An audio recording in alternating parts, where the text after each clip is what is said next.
सोना चांदी हीरे मोती कीमती नहीं है, महापुरुषों का लिटरेचर कीमती है। वो लिटरेचर के कारण झगड़े हैं और झगड़ों के कारण कोर्ट में केस है। तो जरा इधर तो आइए। तो हम के तो आजादी का अमृत महोत्सव चल रहा है पूरे देश में पिछले साल से। हमें तो अमृत मिला नहीं, महिलाओं को तो बिल्कुल ही नहीं मिला। आने वाले समय में मिले या ना मिले ये संघर्ष से डिसाइड होगा। तो उस आजादी के आंदोलन को भी दो ग्रुप लड़ रहे थे। एक वो ग्रुप था जिनके पास सदियों से सब कुछ था, धन दौलत पद प्रतिष्ठा सत्ता अंग्रेजों के साथ थे। एक वो वर्ग आजादी का आंदोलन लड़ रहा था जिसका नेतृत्व उस समय तिलक, गोखले जी, उसके बाद गांधी जी और नेहरू जी कर रहे थे। हमें आजादी दो, आजादी दो, आजादी। कौन? जिनके पास सब कुछ था वो आजादी का आंदोलन लड़ रहे थे। एक तरफ दूसरा भी वर्ग था जिनके पास हजारों सालों से कुछ भी नहीं था, न रोटी थी, न कपड़ा था, न मकान था, न जोड़ का गंदा पानी था, जिनको जानवरों की तरह माना जाता था। वो वर्ग भी आजादी का आंदोलन लड़ रहा था। उसका नेतृत्व जो राष्ट्रपिता ज्योतिबा फूले और ये साहू जी महाराज और डॉक्टर B.R. अम्बेडकर लड़ रहे थे। दो गुरु। तो उन्होंने कहा शपथ तो करो, कैसी आजादी होगी, सत्ता परिवर्तन होगा या सबके लिए आजादी होगी। वो एक लंबी है। उसी के प्रयास से साउथ बोरो कमीशन आया, साइमन कमीशन आया, पूना पैक्ट बना, 35 में संविधान बना उस समय का, और उसके बाद संविधान बना। संविधान में सारी चीज आई तो आपको और हमारे को जो सफेद कपड़े पहनने का राइट उन आंदोलन की वजह से मिला जो हमारे महापुरुषों ने चलाया। मगर अब वही खतरे में है और वो कह रहे हैं कि अमृत महोत्सव बनाओ। तो चलो, हमने कहा हम भी अपने महापुरुषों का ध्यान रखें, उन्होंने तो आजादी दिलाई है, उस आजादी का हमने भी कहा अमृत महोत्सव बनना चाहिए। सोना चांदी हीरे मोती कीमती नहीं है, महापुरुषों का लिटरेचर कीमती है। वो लिटरेचर घर घर तक पहुंचाने के लिए इस साल हम 100 घरों में फूले साहब की और बाबा साहब की किताबों विचारों से संबंधित कल्याणी घरेलू पुस्तकालय खोलने जा रहे हैं। 50 में खुल चुके हैं। अभी हम वाल्मीकि जाति के 100 वकीलों को इकट्ठा कर रहे हैं। राइट, इधर वकील है कुछ, वाल्मीकि जाति के 100 वकीलों को कि कोर्ट में तो लड़ते हो, समाज की लड़ाई में भी तो आइए, क्योंकि कोर्ट के जो केस है उनकी जड़ तो समाज में है, बीमारी तो समाज में है जाति की। जाति के कारण झगड़े हैं और झगड़ों के कारण कोर्ट में केस है। तो जरा इधर तो आइए। तो हम 100 वकीलों का लाजपत नगर में, इधर मंगल जी बैठे हैं, उनके यहाँ हमारा कार्यक्रम है। और 15 अगस्त को हम 15 जगह ये स्वतंत्रता दिवस मनाएंगे। 15 अगस्त को 15 जगह हमारा मनेगा और उसमें 8 जगह तो महिलाओं के नेतृत्व में होगा, कम से कम 8 जगह महिलाओं के नेतृत्व में होगा। और उसमें हमने विषय रखा है कि हमारे पुरखों ने जो संघर्ष, त्याग, बलिदान व कुर्बानी देकर हमें जो आज़ादी लेकर दी, उसे सुरक्षित कैसे रखा जाए, ये विषय पे चर्चा हुई। महापुरुषों के संघर्ष, त्याग, बलिदान, कुर्बानी से जो आजादी मिली खतरे में है। आजादी मिली खतरे में है। उसकी रक्षा सुरक्षा कैसे हो, इस पे हमारी एक जन चर्चा होगी। है परिवार क्या है हमें पता ही नहीं, शादी करवा लेना करना इसी को परिवार मानते हैं। जो जीवन साथी सारी उम्र के लिए है वो एक विचार नहीं हो पाते, क्यों हो, कैसे हो, इस पे हमारा क्लास चलती है। वो परिवार गरीब नहीं रहेगा और पिछड़ा नहीं रहेगा, ये दावा है। कि इनकम ना बढ़ी हो, इनकम बढ़ेगी, दिमाग में है इनकम। बेटा बेटी पत्नी माँ बाप एक विचार तो बनाओ, एक उद्देश्य तो बनाओ। आपकी गाड़ी किधर जा रही है, कहाँ लेके जाना है परिवार को, स्पष्ट तो हो। दुश्मन को तो पहचानो, घर का सिस्टम तो ठीक करो। गरीब नहीं रहोगे, गरीबी ऊपर नहीं है नीचे ही है। गरीबी अपने आप आती भी नहीं है, 50 दफा आप बुलाते हो तब आती है। तो वो जब उनके साधु अपनी विचारधारा फैलाने में सड़क पे आए हुए हैं, अपने मठों को छोड़कर, आश्रमों को छोड़कर ब्राह्मणी विचारधारा, जातिवादी विचारधारा फैलाने के लिए सड़क पे आए हुए हैं, तो क्या हमारे साधु संत महंत मंदिर कमेटी जागरण कथा वाचक धार्मिक लोग, व्रत करने वाले लोग, क्या इनको उनको रोकने के लिए सड़क पे आना चाहिए या नहीं आना चाहिए? तो हमने कहा जरा हम अपने साधुओं से पूछते हैं कि साहब आप आओगे? तो इनने कहा हम 100% आपके साथ है, जो हमारे सामने ही आए आज। और आज शुरुआत है, इनकी लाइन लगेगी अभी आने वाले समय में, देखना आप, लाइन लगेगी। इनका अधिवेशन हम करेंगे इस साल में, पहले ही दिसंबर से पहले ही इनका अधिवेशन होगा। वो रामराज लाने में लगे हैं साधु लोग, तो रोकने में किसके साधु आगे आएंगे? हमारे ही साधु तो आगे आएंगे, मंदिर कमेटियां आगे आएंगी, धार्मिक लोग आगे आएंगे, कथावाचक आगे आएंगे। तो वो हम उनको लाने में इधर हमने आज शुरुआत। आपके घर में संविधान से कुछ नहीं आ रहा, लोकतंत्र से कुछ नहीं आ रहा, पढ़ाई से कुछ नहीं आ रहा, आपके घर में देवी की कृपा से आ रहा है। कौन प्रचार कर रहा है? उनके साधु संत महंत। यानी कि हमारी महिलाओं को भ्रमित कौन कर रहा है? पढ़ी लिखियों को उनके साधु संत कर रहे हैं।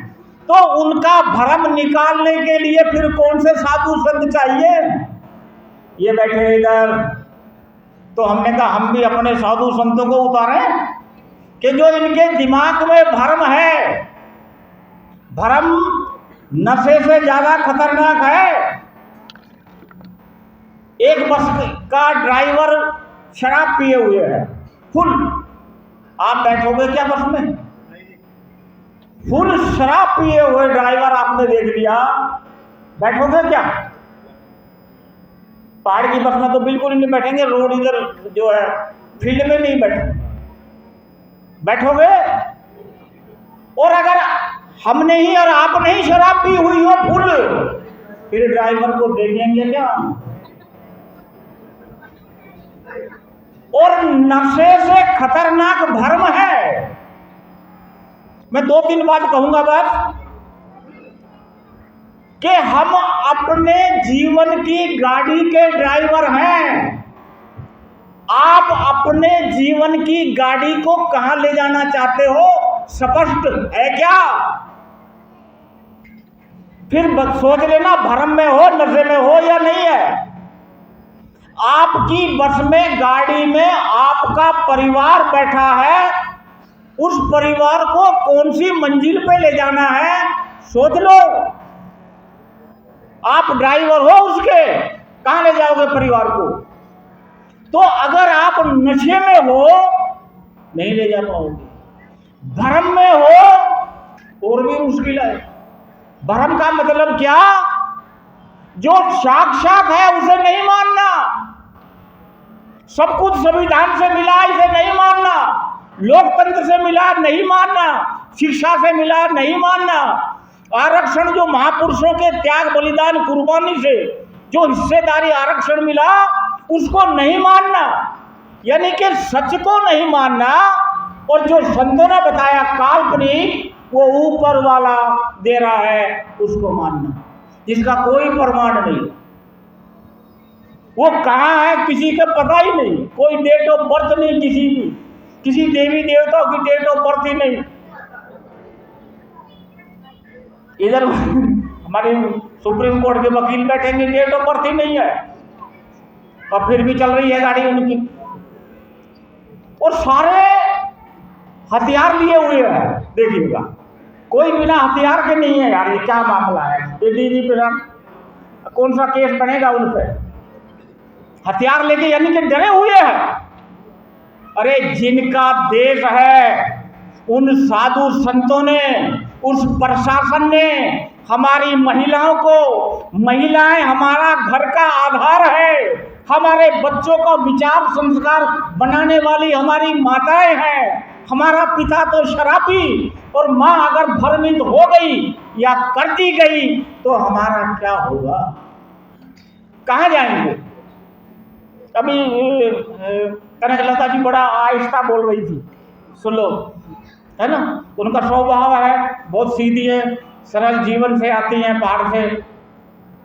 स्लो बोल रही, एक महिला को बड़ा स्लो बोल रही, तो लोगों ने कहा अरे जोर से बोलो।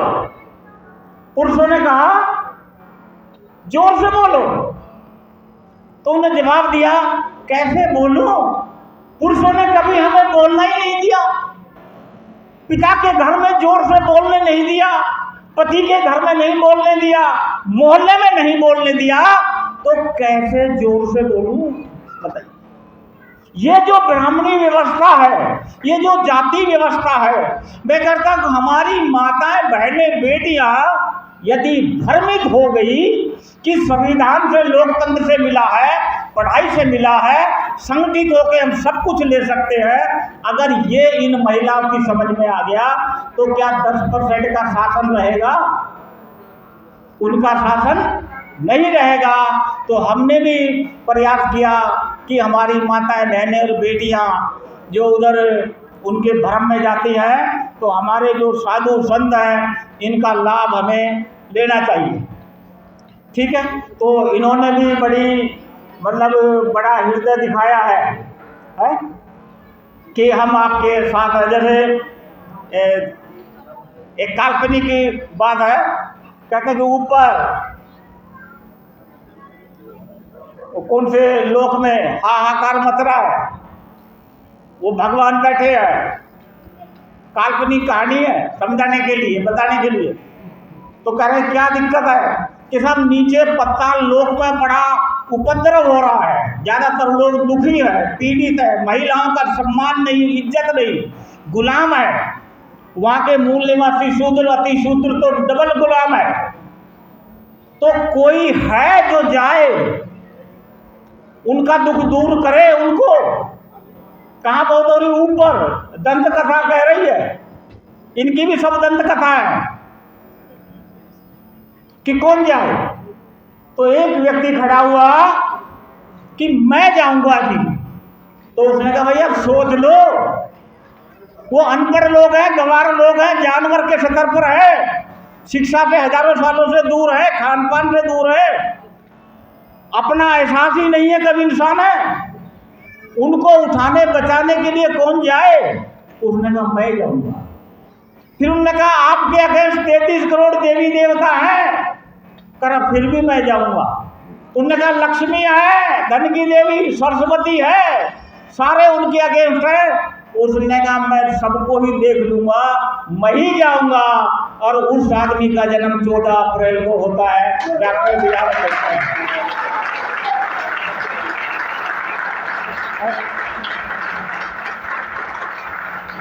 उनकी जयंती और फूले जी की जयंती हमने घरों में 100 का टारगेट था, उससे ज़्यादा में हमने मनाई है।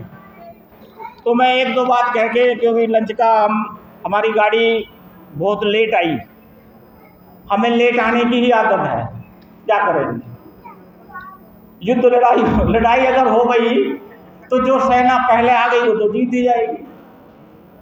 और कौन लोग आ रहे हैं, मतलब अनपढ़ लोग नहीं आ रहे हैं, या पढ़े लिखे लोग आ रहे हैं। और दुखद यह है जिन जो लड़ाई लड़ने के सक्षम है वो लड़ नहीं रहा, जो सक्षम नहीं है वो लड़ रहा है। जो सक्षम है वो परिवार पाल रहा है। आजादी की लड़ाई देखोगे तो गांधी जी ने कहा था, अभी 8 अगस्त आ रहा है ना, 9 अगस्त, भारत छोड़ो, वो कहते थे या तो आजादी की लड़ाई लड़ लो या परिवार पाल लो, या तो आजादी की लड़ाई लड़ लो या नौकरी में पैसा कमा लो, या तो आजादी की लड़ाई लड़ लो या अपने बच्चों की देखभाल कर लो, बिजनेस चला लो, या तो आजादी की लड़ाई लड़ लो या प्रमोशन ले लो। एक चीज ले सकते हो। हमने कौन सी चुनी है? हजारों सालों से भूखे लोग हैं, रोटी चुनी है। और समाज को हम ये रोटी से निकाल कर इधर लड़ाई के लिए तैयार कर रहे हैं, और हमारे आदर्श फूले साहब और बाबा साहब है, और निश्चित रूप से उसमें हम सफल होंगे। और हमारे बीच में दो डीजीपी साहब हमारे बीच में आ गए हैं, तो क्या हमारी कोई रहेगी कसर? और इनका पूरा साथ सहयोग हमारे को मिलता है हर तरह से। और ये ब्राह्मणों ने आपके समाज को तोड़ के जातियां बनाई, और जातियां नहीं, वो जेल बनाई, जाति नाम की जेल। कुछ लोगों को चमार जाति नाम की जेल में डाला, कुछ लोगों को वाल्मीकि जाति नाम की जेल में डाला, कुछों को नाई, तेली, धोबी, कुमार नाम की जातियों की जेल में डाला है। इन जातियों की जेल से अगर आपने निकाल लिया तो आपका समाज बन सकता है। तो समाज का आधार है परिवार, और परिवार का आधार है महिलाएं। इसलिए हमने विषय बनाया कि परिवार का आधार महिला और समाज का आधार परिवार, परिवार का आधार महिलाएं। महिलाएं हमारी शिक्षित भी हों और दीक्षित भी हों और प्रशिक्षित भी हों, तब हमारा आंदोलन चल सकता है। अदरवाइज आप देखोगे आज शिक्षित बेटियां तो तकरीबन सबके घरों में है, महिलाएं शिक्षित है। एक मिनट रोक लो जरा इसे, एक मिनट रोको। शिक्षित महिलाएं तो हैं मगर दीक्षित नहीं है। लड़कियां BA में PhD हैं। डीजीपी साहब एक का जिक्र कर रहे थे, यानी कि शिक्षा फूले जी और बाबा साहब दिलवा रहे हैं। जिनको सती कर दिया जाता था, जिनकी 8-9 साल में शादी कर दी जाती थी 60 साल के आदमी से, चाहे शराबी और वो मर जाता था, सती होती थी या विधवा होती थी, उन महिलाओं को जीवन देने वाले, शिक्षा देने वाले, अधिकार देने वाले, हिंदू कोड बिल लाने वाले, हिंदू कोड बिल यानी कि जो पुरुषों के अधिकार हैं वही अधिकार महिलाओं को भी मिलना चाहिए। ये एक लाइन में हिंदू कोड बिल। तो इनको शिक्षा तो दिलवा रहे फूले जी और बाबा साहब और साहू जी महाराज, और दीक्षा किनकी ले रही है? ब्राह्मणी दीक्षा। व्रत किनके कर रही है? ब्राह्मणी के। तो शिक्षित हैं और दीक्षित नहीं है तो हमारा परिवार कहाँ जाएगा, समाज कहाँ जाएगा? तो हमने कहा शिक्षित भी हो फूले जी और बाबा साहब की शिक्षा से, तो दीक्षित भी फूले साहब और बाबा साहब की शिक्षा से, संस्कृति से होनी चाहिए। तो ये हमने कार्यक्रम बनाया। तीसरा कि प्रशिक्षित हो।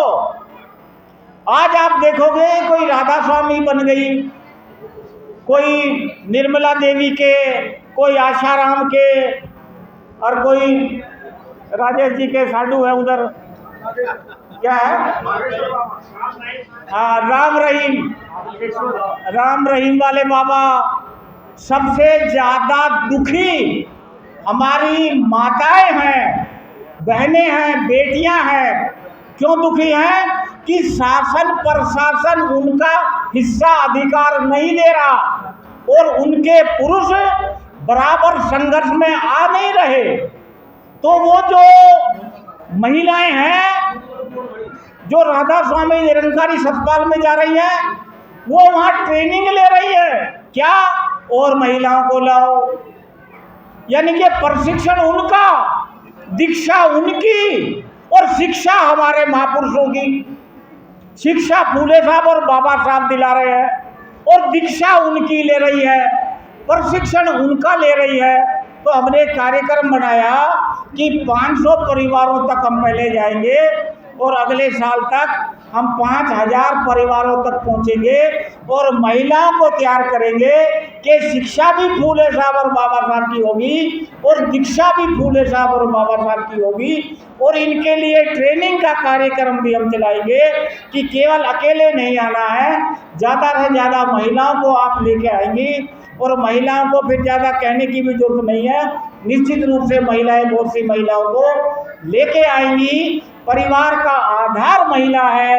अगर हमारे परिवार का आधार महिला शिक्षित हो गई, दीक्षित हो गई, प्रशिक्षित हो गई तो ये महिलाओं की समस्या हल नहीं होगी, अरे ये पूरे परिवार की, पूरे पुरुषों की और पूरे समाज की समस्या हल हो जाएगी अगर ये महिलाएं हो जाएंगी। इसलिए हमने ये कार्यक्रम, ये विषय बना के आपके बीच में रखा है।